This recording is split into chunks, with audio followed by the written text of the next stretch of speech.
இந்த ஈஸ்டர் குண்டு தாக்குதல் என்பது அப்பாவி மக்களை படுகொலை செய்த அந்த செயல்பாடாக அமைந்திருப்பதை நாங்கள் அறிவோம்.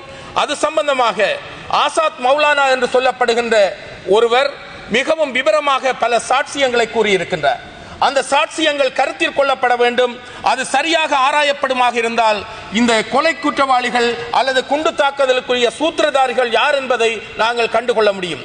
எனவே அந்த விடயங்களை கண்டறிந்து சட்டத்தின் முன்னிலையில் அவர்களுக்கு நடவடிக்கை எடுக்க வேண்டும். சட்டவாட்சி என்று நாங்கள் சொல்லுகின்றோம். இன்னொரு விடயத்தை சொல்லுகின்றேன். மயிலத்தமடு, மாதவனை போன்ற பிரதேசங்களில் அத்துமீறிய குடியேற்றம் அங்கு காணப்படுகின்றது. மாவட்டம் கடந்து அவர்கள் குடியேறி இருக்கின்றார். ஆனால் அந்த விடயம் சம்பந்தமாக நீதிமன்றம் 3 தடவை தீர்ப்பளித்திருக்கின்றது.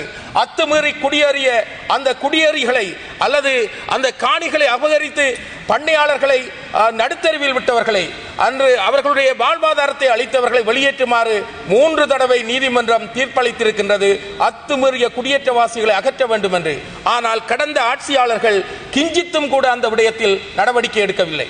ஆகவே மயிலத்தமடு, மாதவனையில் காணப்படுகின்ற இந்த செயற்பாடுகள் உண்மையில் அகற்றப்பட வேண்டும் என்ற கருத்தினை கூறிக்கொள்ள விரும்புகின்றேன். அதேவேளை ஜனாதிபதி அவர்கள் முற்போக்கான பல விடயங்களை பற்றி கூறிக்கொண்டிருந்தார். ஜனாதிபதி அவர்கள் பல விடயங்களை பற்றி கூறியிருந்தார். ஆனால் தேசிய இனப்பிரச்சனை சம்பந்தமாகவோ அவற்றின் தீர்வு சம்பந்தமாகவோ கூறாமை, இந்த மத விவகாரம் என்கின்ற விடயத்திற்கு ஒரு பொதுவான அமைச்சை ஏற்படுத்தி சகல மதங்களையும் சமத்துவமாக அவதானிக்கக்கூடிய ஒரு அமைச்சை ஏற்படுத்தாமை எங்களுக்கு ஏமாற்றத்தை தந்ததாக அமைந்திருக்கின்றது. அதேவேளை இன்னும் ஒரு விடயத்தை சுட்டிக்காட்ட வேண்டும். அண்மையில் உங்களுக்கு தெரிய வேண்டும், இறந்தவர்களை, மறைந்தவர்களை, மரணித்தவர்களை நினைவு கூறக்கூடிய உரிமை இருக்கின்றது என்று ஜனாதிபதி குறிப்பிட்டிருந்தார். அதனை வரவேற்கின்றோம். ஆனால் அவ்வாறு நினைவு கூர்ந்தவர், தனது தங்கை போராட்டத்தின் போது தனது உயிரை இழந்திருந்தார். அந்த தங்கையை நினைவு கூர்ந்ததற்காக கொக்கட்டிச்சோலையைச் சேர்ந்த நாராயணன் என்பவரை அவர்கள் குற்றப்புலனாய்வு, பயங்கரவாத தடுப்பு குற்றப்புலனாய்வு அதிகாரிகள் 4ஆம் மாடிக்கு அழைத்திருக்கின்றார்கள். எனவே ஒன்று சொல்ல விரும்புகின்றேன். அதாவது அரசாங்கம் சில வேளைகளில் நல்லதை செய்ய நினைத்தாலும் சில அதிகாரிகள் இந்த அரசாங்கத்திற்கு மாசு ஏற்படுத்தக்கூடிய விதத்தில் அல்லது கரி பூசக்கூடிய விதத்தில் சில செயற்பாடுகளை செய்கின்றார்களோ என்ற சந்தேகம் இருக்கின்றது. எனவே அப்பாவி மக்களை அச்சுறுத்துகின்ற செயற்பாடுகளை முடிவுக்கு கொண்டு வர வேண்டும். இன்னும் ஒரு விடயம் சொல்லியாக வேண்டும். 1986ஆம் ஆண்டு காலப்பகுதியில் மட்டக்களப்பில் விமான நிலையத்திற்கு பக்கமாக சென்ற பாதை அடைபட்டு விட்டது. அன்றைய காலம் யுத்த காலமாக இருந்தது.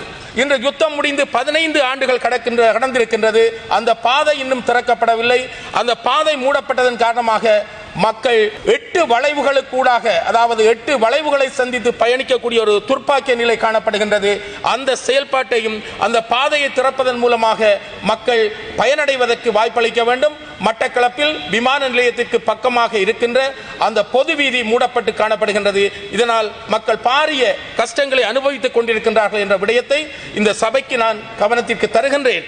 அது மட்டுமல்லாமல் இன்னும் ஒரு விடயத்தை சொல்லியாக வேண்டும். இந்த யுத்த வெள்ளத்தின் காரணமாக only 30 seconds. அந்த வகையில் யுத்தத்தின் காரணமாக விவசாயிகள், மீனவர்கள், இறால் வளர்ப்பாளர்கள், அப்பாவி கூலிகள் போன்ற பலர் அதிகமாக பாதிக்கப்பட்டிருக்கின்றார்கள். அவர்கள் போக்குவரத்து செய்கின்ற பாதைகள், பாலங்கள் கூட உடைந்து சென்று காணப்படுகின்றது. எனவே இவற்றிற்கு ஒரு பரிகாரம் செய்ய வேண்டும். மக்களின் வாழ்க்கையை கட்டியெழுப்பதற்கு உதவ வேண்டும் என்று கூறிக்கொண்டு எனது உரையை நிறைவு செய்கின்றேன். நன்றி.